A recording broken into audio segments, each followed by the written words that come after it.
Здравствуйте, уважаемые зрители! Мы сегодня решили обсудить тему развития IT-сектора в Кыргызстане. Может быть, какие-то слова, понятия будут для нас не очень понятными, но я уверен, что наши сегодняшние гости об этом очень интересно расскажут. Вы их помните, мы встречались на теме внедрения умного города своими силами. Это Эрмек Ниязов, эксперт по информационным технологиям, и Айбек Куренкеев, исполнительный директор Ассоциации операторов связи Кыргызской Республики. Итак, уважаемые гости, сейчас все происходит под знаком IT. Об этом, по-моему, это одна из самых ныне модных тем и в СМИ, в том числе информационные технологии активно внедряются в нашу жизнь, причем даже уже в обыденную, в обычную повседневную жизнь. Я не знаю, начиная с примитивных талончиков, очередей, там, я не знаю, в банках, в больницах, заканчивая более крутыми вещами. Нам, рядовым потребителям, это очень нравится, потому что мы видим, как это облегчает жизнь. По крайней мере, в очередях, в центрах обслуживания населения, ну, я думаю, наконец-таки исчезли эти бесконечные байкешки и эджешки, которые там всего лишь на 1 минуту, да, или там я от Ивана Ивановича. Но интересно было бы сегодня поговорить о другом. Вот помимо плоскости практической реализации, как это улучшает нашу жизнь, экономит деньги, время и нервы, поговорить в целом. То есть с более высоких позиций, как IT вообще могут помочь нашей стране получить новый импульс экономического развития. Безусловно, тут встает вопрос еще и региональной конкуренции, потому что, по крайней мере, Казахстан, он совсем рядом, да, там нам час на автомобиле, и мы уже в старой столице, в Алмате, где все воочию можем видеть, как они уже начинают далеко уходить вперед от нас. Настолько вот динамичное время, вы знаете, да, сегодня опоздаешь на день, это значит, что в конце ты опоздаешь на год. Опоздаешь на год, ты уже опоздаешь на вечность, как говорится. Правительство очень часто использует риторику про IT. Нет ни одного серьезного, важного заседания, посвященного там проблематике нашего развития, чтобы не вспоминали об IT. Есть какие-то интересные такие символы. Это IT-академия. Недавно большой информационный шум произвела презентация вашего дата-центра, Эрмек, да, мы это хорошо помним, и видеорепортажи в СМИ, и интервью многочисленные были. Но хотелось бы все это не разрозненно, да, об этом поговорить, а в комплексе. Итак, что нас ждет завтра, к чему мы должны готовиться, что у нас получается, в чем мы отстаем, а самое главное, ради чего все это. Как это на самом деле способно модернизировать Кыргызстан и улучшить наше экономическое положение. Ну, начнем, Эрмек, наверное, с вас. Вот вам слово первому. Сейчас действительно информационные технологии заняли большую нишу в нашей жизни, и повседневной, и в бизнесе. Ну, если представим тот же самый 19 век, то миллиардеры зарабатывали деньги на том, что были металлургами, строили автомобили, такое, да, больше железные дороги и так далее. Чуть позже становились богатыми те люди, которые сделали деньги на нефти, золоте и так далее. Сейчас миллиардерами становятся те, которые работают в сфере информационных технологий. То есть это такая ниша, которая очень востребована, которая развивается очень сильно в мире. У нас тоже она, я думаю, несмотря вопреки, она развивается. Если посмотреть, скажем, статистику наших соседей, что мы имеем по сравнению с другими соседями, да, и с теми странами, которые вообще как бы в нашей корзине, да, доходов, то у нас ситуация очень хорошая. То есть у нас грамотность есть, есть программисты, есть компании, да, то есть как-то что-то мы сами делаем. Но если посмотреть как бы картину по-другому, скажем, сравнить с лидерами IT-рынка, с гигантами мировыми, то, конечно, мы очень в отстающем положении. Там ряд факторов. Один из факторов то, что те самые гиганты компании и страны, они как пылесосы вытягивают отсюда все, значит, программистов, да, потому что те люди, которые здесь какой-то опыт взяли, получили, им же поступает тут же предложение уехать за границу. Но они, естественно, уезжают, соответственно, надо опять взращивать. Из-за того, что у нас размер страны такой поменьше, чем у наших соседей, то, соответственно, и размеры бизнеса такие же. Там, предположим, вот даже сравним компании, да, банки или какие-нибудь другие компании, мы в разы меньше, чем казахские и российские. Соответственно, и IT-заказы такие же маленькие. Соответственно, объем денег, который крутится в нашей стране, он такой же маленький. И это говорит о том, что сами по себе мы никак не можем развить рынок, мы не сможем найти инвестиции и деньги. Это абсолютно как бы нонсенс, когда на своих заказах. Да? Соответственно, мы должны искать заказы снаружи. Мы должны сделать такие продукты, которые будут глобальный эффект иметь. Тогда будет успех, тогда можно конкурировать. Вот можно взять очень хороший пример, который я всегда привожу, это Беларусь. Они, так сказать, они были начало 2000-х годов по информационным технологиям, они очень сильно отставали от России. Да? Но президент Лукашенко своим волевым решением создал парк высоких технологий, значит, и они долгое время работали. По вот этому парку высоких технологий мы тоже создали наш ПВТ Кыргызский, я чуть позже о нем расскажу. Вот, как бы они долго ждали, очень много было скептиков, я очень наблюдал за судьбой Минского парка, очень много людей были против, они все говорили, Лукашенко, да зачем этот парк, вот мы выпускаем трактора, у нас есть там машины МАЗ, да, у них, в принципе, за это время, я думаю, как бы экономика Беларуси, вот она как работала, да, вот, обеспечивала какую-то часть России продукта, они так и работают, то есть нельзя сказать, что у них какой-то сильный спад, как у нас. Но при этом Лукашенко сказал, нет, мы должны дальше двигаться, видимо, или советники, или он сам до этого дошел, но, значит, буквально за десятилетия это дало свои плоды. Возьмем самый крупный проект, это World of Tanks, да, игра «Танки», это белорусский проект. Если не ошибаюсь, они заработали более сотни миллионов долларов.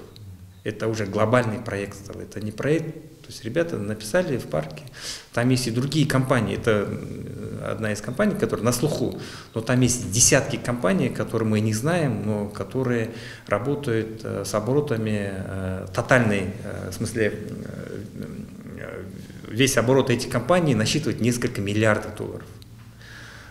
И сейчас можно с уверенностью сказать, что Беларусь обогнала Россию по вот этим проектам. Только из-за того, что, значит, обратили внимание, помогли и начали развиваться. Что касается наших компаний, я уже обозначил, что сам размер у нас не позволяет как бы сам по себе эволюционно вырасти, значит, нужно какие-то новые или какие-то, скажем, преференции давать. Да? И таким, скажем, такой преференцией было создание парка высоких технологий по аналогии Минского парка. Значит, сейчас уже идет динамика, сейчас уже там, если не ошибаюсь, около 50 резидентов, где они работают на экспорт. То есть главная задача этого парка – это написать программу и продать на экспорт. В таком случае ты получаешь преференции. Если ты продаешь местным, но это тогда как бы не нужно иметь преференции. Из-за того, что размер небольшой, как бы эти преференции не нужны.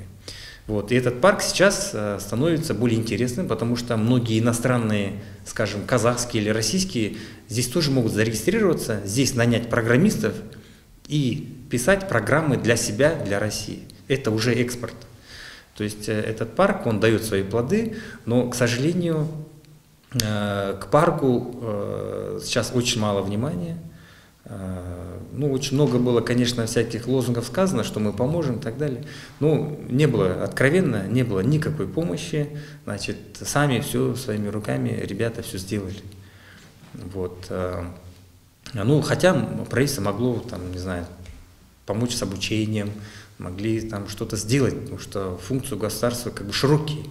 Но из-за того, что не было конкретной программы помощи, и у тех правительств, наверное, и не было и понимания, что это такое, да, как бы видение, они, естественно, такой помощи не сделали, поэтому парк растет, все нормально, но не такими масштабами. Если взять стартапы в Калифорнии, то там можно потратить $100 000, а получить миллиард, например. У нас как бы можно потратить $100 000 и получить $110 000. То есть у нас такие шаги, у нас экономика, она другая. То есть в этом отношении нужны, чтобы подталкивали, делали какие-то заказы, вот, помогали. Вот. В этом отношении у нас есть проблема. До сих пор как бы очень много лозунгов, но правительство так и не обозначило, что оно будет делать с информационными технологиями.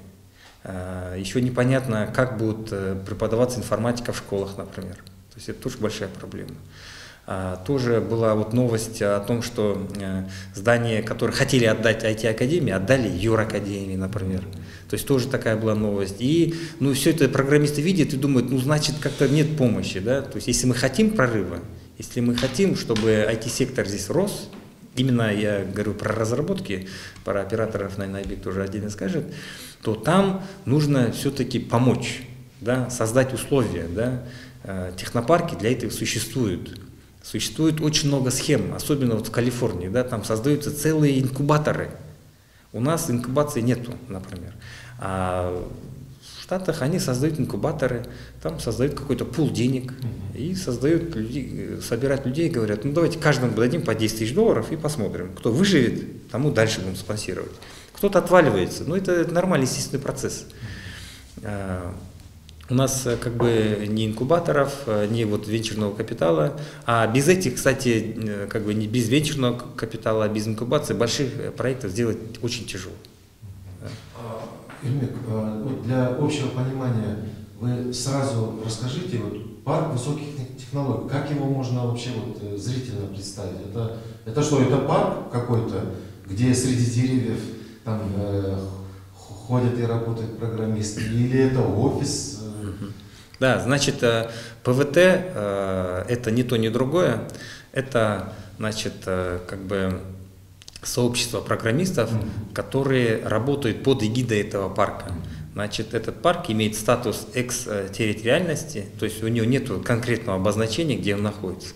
Значит, главное условие, чтобы компания-разработчик была зарегистрирована в Кыргызской республике, имела банковский счет, ну, все регистрационные моменты.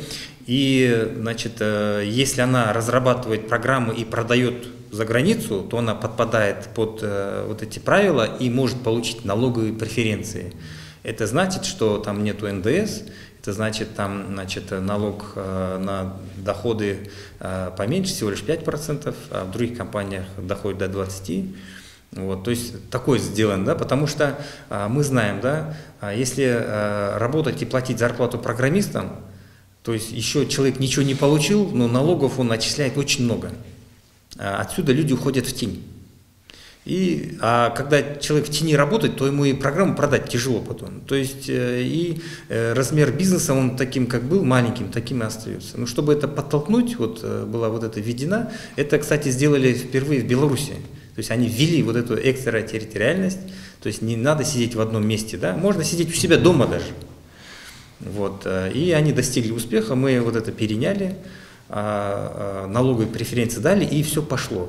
Когда мы создавали этот парк, приезжало очень много экспертов, которые имели немного другое мышление, особенно вот американцы, англичане, у них отношение к технопаркам другое. У нас технопарк это значит вот помоги себе сам, вот ты пришел, сам себе работаешь, сам делаешь, и тебе дали налоговые преференции, вот спасибо государству, и дальше работаешь. Это вот наше понимание, потому что помощи нету на самом деле. А в понимании технопарка американцев это значит вот пришел с идеей, все, тебе все дают. И деньги, и лабораторию, и все, что вот напиши список, тебе завтра вот такой список будет. И для них это технопарк. И когда, значит, эти эксперты приехали и говорят, ребята, вы зачем даете налоговые преференции? Они не нужны. Налоги это потом, это надо платить. У них другое мнение. Мы говорим, ребят, мы просто на таком этапе, мы хотя бы должны зародить. Это потом уже мы, когда венчурный капитал создадим, когда инкубаторы пойдут, потом уже можно собрать там десяток программистов и сказать, вот вам каждому там по 10 тысяч долларов, вот кто мне идею принесет, тот выживет, а остальные 9 уволены. Там. Типа такого. Мы такой не можем сделать. То есть каждый за свой счет работает. Там деньги не датируются, все компании платят сами налоги, те, которые обозначены, зарплаты, расходы по офису и так далее. А в тех технопарках они офис ничего не платят, все платят вот это большие компании, несут расходы. Но таким образом они все идеи забирают. То, что я и говорил, как пылесос забирает все идеи, наши тоже уезжают туда. То есть в этом отношении, конечно, хочется все-таки, наверное, на каком-то государственном уровне понять, как мы будем это. Или нам надо прекратить об этом говорить, да, действительно, вот как сейчас, вот выплывает, и в принципе динамика хорошая, да, они какой-то вклад в цифровую экономику дают. Или же действительно помочь конкретными шагами. Не знаю, выделить огромное здание, отдать в аренду бесплатную, там, я не знаю, на много лет и сказать, вот, пожалуйста, ничего не платите, только работайте, создавайте продукты. Вот. В этом отношении ни того, ни другого пока понимания в правительстве нет. Касательно вот развития ИКТ у нас в стране, я бы, наверное, тоже отметил тот факт, что сегодня в обычной жизни нашего гражданина, вообще человека, в сегодняшние дни это нормальное явление иметь телефон, и связь с миром происходит через телефон. То есть иной раз, когда выходишь из дома и забыл там, я не знаю, там что-нибудь, там, да, там, не знаю, бумажник, портмоне, там еще что-то, можно не вернуться и как-то там прожить день. Но если забыл телефон, к примеру, да, обязательно я, по крайней мере, возвращаюсь, забираю, потому что все связано вот на сегодняшний день через телефон. То есть там и контакты, там и связь с миром, там и переписка, там и работа, там и абсолютно все, там личные, семейные вещи какие-то, да. Вот на цифрах могу сказать, что на телефоне, mobile, да, first, это, то есть в обычную жизнь, в обыденную уже настолько проникло, что, например, в Китае порог мобильного трафика больше 50%, то есть у них больше 50% пользователей было еще в 2012 году. То есть у них настолько экономика развилась, что вот сейчас компьютеры, PC, планшеты, ноутбуки уже не актуальны. Вся экономическая деятельность происходит через телефон. В том числе и выплаты, оплата услуг, заказы и все прочее, идентификация. Вот это на самом деле очень удобно. Могу сказать, что вот операторы связи в этой части, конечно, стараются охватить весь Кыргызстан. Вот, что касается радиорелейной связи, что касается вот, мобильной, сотовой связи, да, то есть охват достаточно хороший. Есть 2G охват, там 80-90%, 3G охват, порядка там, 70%, 4G. То есть определенная программа, есть целые лицензионные требования для каждого сотового оператора, который получил лицензию, у него есть требования по охвату, скажем, отдаленных сел, городов, где вот эта связь должна проникать. Потому что, на мой взгляд, для того, чтобы обеспечить то, о чем говорит Эрмек, это, то есть, чтобы наших талантливых ребят обучить, чтобы они имели возможность доступ в глобальную сеть, самостоятельно обучаться. Никто даже сейчас на сегодняшний день не надеется на помощь со стороны там, государства, о том, что какие-то гранты на обучение и так далее. Все есть в онлайне, есть онлайн-библиотеки, открытые, можно учиться, видеокурсы. Но для этого нужна хорошая скорость. Вот, в первую очередь не в городах, в первую очередь в регионах. Соответственно, то есть было бы замечательно, наверное, если бы мы, как операторы связи, имели бы какие-то преференции и возможности быстро эти сети разворачивать. К сожалению, сегодня есть определенные бюрократические проволочки. благодаря которым, ну, внедрение происходит от реализации, от идеи зайти, например, в это село и дать интернет, может пройти полгода, а то и год. Хотя технически построить, поставить, все эти ресурсы есть, да, финансово есть. Но чисто вот проволочки бюрократические, например, вот сейчас в Джургу Кенишин находится во втором чтении законопроект о трансформации земель, когда земли принадлежат Айлук-Метую, когда есть пастбищные земли и есть земли частного характера. И чтобы их трансформировать, там буквально отрезок нужен там, 2 на 2 метра, ну максимум это там, 4 на 4 метра квадратных. То есть, чтобы поставить опорно-мачтовую конструкцию, чтобы поставить связь, чтобы был интернет, это приходится ждать месяцами. Да? То есть, вот этих разрешений, там начиная от запроса архитектурно-проектных условий, разработки проекта, экспертизы, согласования, акт ввода в эксплуатацию. Бывает, что мы уже построили готовый, акт ввода в эксплуатацию не подписан, но, соответственно, нет поставки электричества, и много районов сел, они не охвачены интернетом. Хотя вот все готово, только осталось подключить. Зачастую даже в тех точках, когда само правительство своими программами и лицензионными требованиями требует, там присутствовал, чтобы интернет, не могут посодействовать, чтобы ввели в эксплуатацию уже готовый объект, и чтобы нам дали напряжение, чтобы мы работали и подали туда интернет. Вот, к сожалению, такие вопросы возникают. Надеюсь, этот законопроект в ближайшее время пройдет. Есть еще куча вопросов касательно этих правил выдачи, сами по себе инструкции. Вот этот процесс прохождения очень длительный, там много времени занимает. Вот сейчас с Госархстроем идет такая работа тесная в этом плане. Надеюсь, вот такие вот препонов, когда будет меньше, мы сможем быстрее разворачивать и на всей территории страны инфраструктуру. Как вот база, да, как фундамент. Затем уже будет, на мой взгляд, это вот процесс обучения, какой-то фриланс международный, да, то есть какие-то заказы, наработка опыта. Совместно с ПВТ, с льготами там, и так далее, это приведет какой-то венчурный капитал, может быть, какие-то фонды, выход на фондовые рынки. И тогда, когда пойдет капитализация этого дела, то есть тогда уже мы будем говорить о финансовом рычаге не в 10, не в 100 раз, а может быть там десятки, сотни тысяч раз, когда привлекаются в разы больше инвестиций. Вот, кроме этого, есть еще такая норма, ну, в разных странах по-разному, что доллар, вложенный в оптику, да, вот именно как в скоростной интернет, ВОЛС, он приносит до $5 в виде в прямые инвестиции в виде экономику роста ВВП. То есть с этой точки зрения на сегодняшний день операторы связи в основном это частные компании, которые, исходя из своих инвестиций, своих ресурсов, вкладывают деньги, не имея никаких преференций, и, грубо говоря, за счет своих средств развивают инфраструктуру в стране. Наверное, было бы очень разумно со стороны правительства и государства поддержать этот сектор, потому что выгоды очевидны, 1 к 5 можно задействовать другие отрасли, вывести их в онлайн, вывести на соседние рынки, новые торговые площадки, да, обеспечить новые места рабочие, именно интеллектуальный труд. И таким образом мы готовы эти вещи, программы инвестиций реализовывать, охват увеличивать. Но было бы хорошо, вот инициатива Госкомитета связи недавно была о том, что для тех районов, которые, допустим, еще не интернетизированы, да, то есть проход по линиям электропередач, по воздушным линиям, да, сделать им льготы. То есть это вполне разумное решение, я бы даже пошел бы дальше в этом плане. То есть для тех районов, даже где есть интернет, можно какую-то программу выработать совместно с энергокомпаниями, да, с распредкомпаниями о том, что предоставить эти линии передач, они уже построены, они уже эксплуатируются, они между ними конфликта никакого нет, да. То есть на этой базе нам бы в разы быстрее мы бы прошли бы эти районы, охватили интернетом, и для компании особо вливания не нужны, просто дайте льготы, чтобы вот такой дорогостоящей аренды не было, чтобы это было разумные деньги, какие-то, которые бы там быстрее окупались.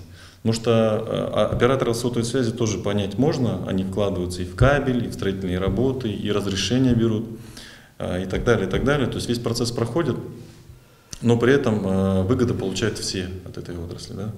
Это очевидно. Вот касательно разрешительных документов могу еще коротко сказать, что разрешение на постройку обычной мачты, там 6-7 метров, например, да, они бывают разной высоты в зависимости от типа местности.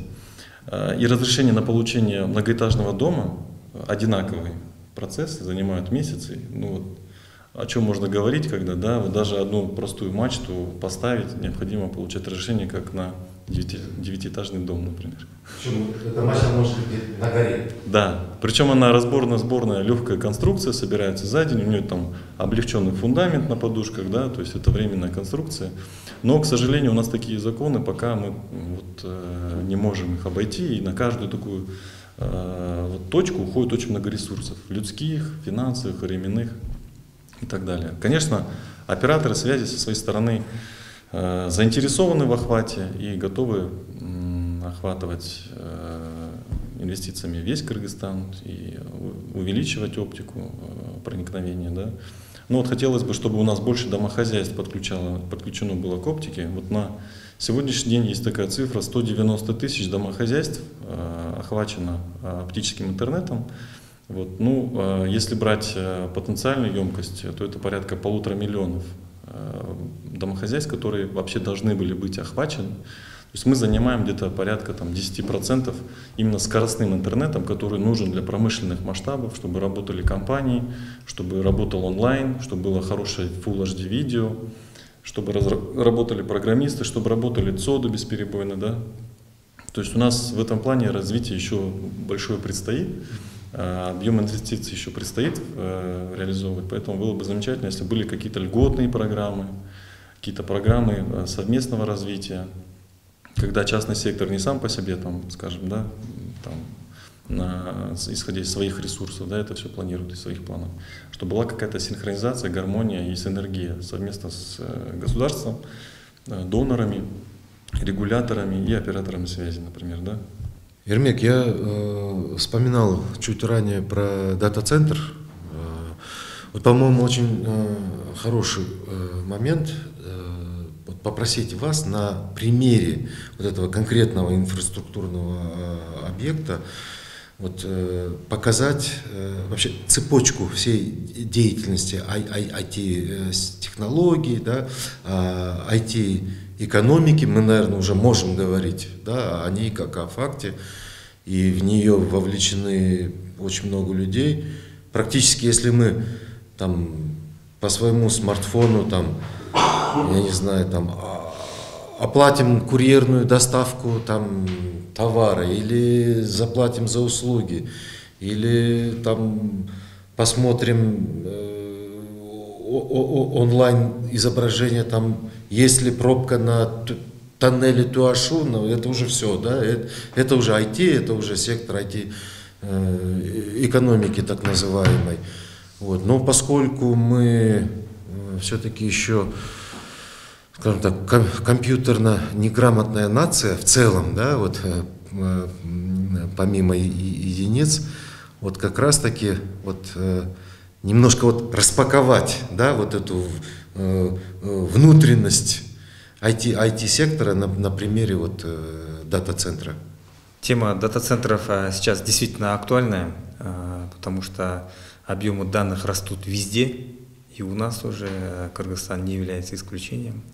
Я думаю, что мы вовремя построили этот ЦОД, да, Центр обработки данных. Но именно в цепочке IT, в разработках, какую роль играет, я сейчас вкратце расскажу. Она играет огромную роль. Я вам расскажу небольшой пример. Буквально недавно, значит, в нашем ЦОДе была встреча с одним из наших программистов местных, да, который пишет программы для финансового сектора. Уже достаточно успешная компания. Они работают, уже потихонечку продают свои задачи, программы продают и в Таджикистан, и в Казахстан какие-то у них были программы. Но вот я ему говорю, вот надо, чтобы вы разместили свои данные у нас. А он с сожалением говорит, я, говорит, к сожалению, себя уже вложил у себя, там сколько-то там $1000, чтобы у себя маленький ЦОД построить. И он говорит, если бы я знал раньше, чтобы вы строите, я бы не строил, и эти деньги я бы вложил в себя, опять-таки, нанял бы еще больше программистов. Да? То есть это такой пример, и как раз-таки, когда мы построили ЦОД, почему мы широко рекламируем, да? Ну, во-первых, это коммерческая выгода, это понятно, мы ее опускаем. Вторая часть, мы хотим, чтобы больше людей знало. Вот, например, вы хотите создать программу, вам уже не нужно думать ни о чем, вам надо только писать. Вам не надо думать, что надо купить генератор, надо охладить этот сервер, надо там вентиляторы прикрутить, какие-то вот эти небольшие инфраструктурные вещи, которые у программиста затрачивают нервы и деньги еще уходят. Да? То есть он уже все, он только вкладывает свои мозги. То есть мы вот эту задачу ему решили. И сейчас вот мы широко делаем рекламу, всем говорим о том, чтобы они приходили. Многие действительно говорят, вы нам решили головную боль. Нам нужно вот эти все деньги, которые они хотели купить там на аккумуляторы и так далее, вкладываются в найм программистов, на улучшение квалификации. Таким образом, значит, уже скорость, значит, разработок увеличивается, да? То есть это опять-таки из-за того, что есть тут. И плюс они могут быть масштабированы. Вот он зашел, не получилось, он может уйти. То есть как бы экзит, выход легкий, потому что он не понес капитальных затрат, потому что мы его за него понесли уже.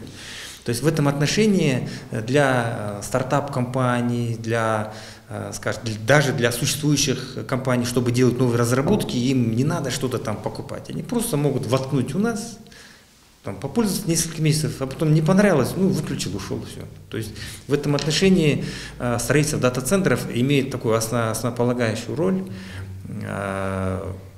В мире, ну, вы знаете, да, очень много дата-центров. Есть дата-центры с размерами футбольных полей, да, и опять-таки они, почему это делают? Чем больше дата-центр, тем больше привлекает, скажем, данных, тем больше бизнеса там происходит, да, ну, как бы происходит агрегация данных, взаимодействие улучшается. Если, например, два, скажем, игрока на одной площадке стали и с друг другом обмениваются, это уже как там быстро все происходит, не надо через весь город там кабель гнать, да, то есть в этом отношении опять-таки удешевление происходит.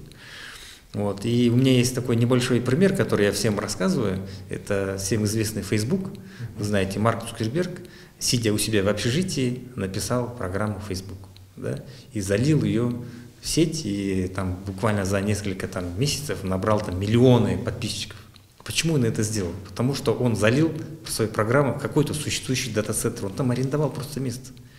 Если бы это было как бы нашей реалии, да, вот представляете, у вас есть идея, вы написали программу, вы думаете, так мне еще ее хранить когда-то надо, да, то есть еще какую-то проблему вам надо решать. То есть в этом отношении строительство дата-центров играет огромную роль. Мы, кроме того, предложили свои услуги еще и госсектору, чтобы они тоже не создавали, не тратили время, да, на то, чтобы объявлять тендеры, строить дата-центры. Они просто могут взять в аренду у нас, и свои услуги электронные, которые они сейчас внедряют, они могут сейчас уже внедрять, не надо ждать. Надо сесть, писать и внедрять. Что-то не получилось, можно на ходу подправлять. Весь мир так работает. Если мы вспомним Windows, вы знаете, да, сколько лет его ругают, но он крепчает и работает. Вот сейчас уже Windows, по-моему, 10 вышел, все нормально. То есть компания Microsoft за всю свою жизнедеятельность исправляла ошибки, работала, там, присылала баги. Таким образом, продукт состоялся. Вот, и тоже мы предлагаем обществу, говорим, да, давайте вы приходите, пробуйте, понравится, останетесь, не понравится, ну, ничего страшного. Потому что, в принципе, есть еще и альтернативные решения. То есть они могут к нам и в дата-центр не идти, могут взять клауд, например, да, в другом месте. Но это тоже как бы нормально, но это как бы падает скорость уже, потому что надо через интернет выходить на какой-то дата-центр в Европе, например. Да, ну уже скорость реакции уже не та. То есть в этом отношении близость, тем более, что в Кыргызстане у нас скорости между собой очень высокие, между операторами есть целый пиринг-центр, который обеспечивает скорость. Мы считаем, что использование дата-центра даст огромный толчок IT-сектору. Ну вот еще какова может быть роль государства, да? Опять-таки на примере я хочу рассказать крупных компаний, тех же самых американских. Возьмем вот базу данных компании Oracle, вот как она получилась, как она появилась. Это был заказ Пентагона. То есть Пентагон нанял этих программистов и сказал, нам нужно вот это сделать. Программисты написали программу, увидели, что ее можно внедрить и в других местах, не только для военных целей, и создали, значит, программу и начали продавать и другим, и таким образом создалась компания.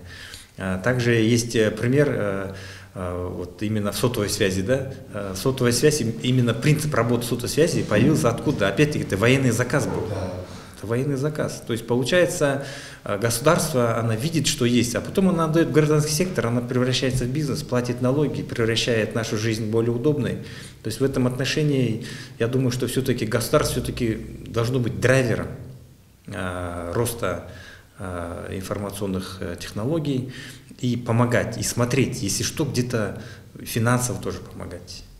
Ну, вы сами все услышали, очень интересная информация.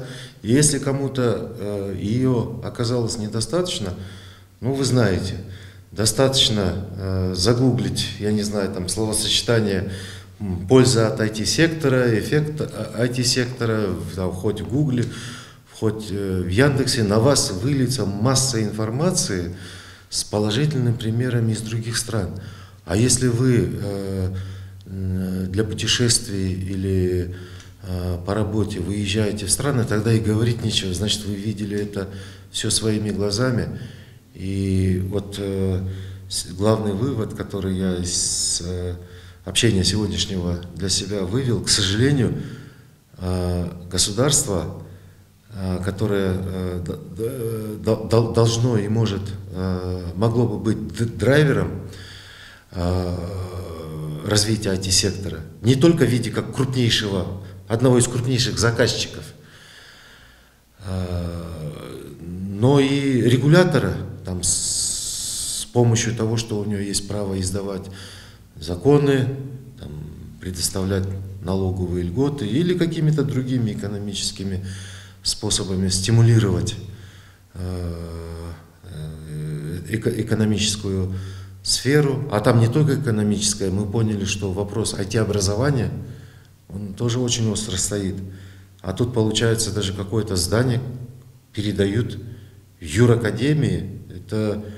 И после всего этого приходишь к очень нерадостной мысли, что вместо того, чтобы быть драйвером, не будем в данном случае говорить власть, наверное, скорее всего, четко обозначим это правительство Кыргызской Республики вместе со всеми его министерствами, структурами и ведомствами, оно в таком, в лучшем, в условно лучшем случае, оно или является безучастным наблюдателем, который с IT просто идет параллельными и не пересекающимися маршрутами, а в худшем случае оно где-то даже играет роль тормоза. Вот. Этого быть, конечно, абсолютно не должно.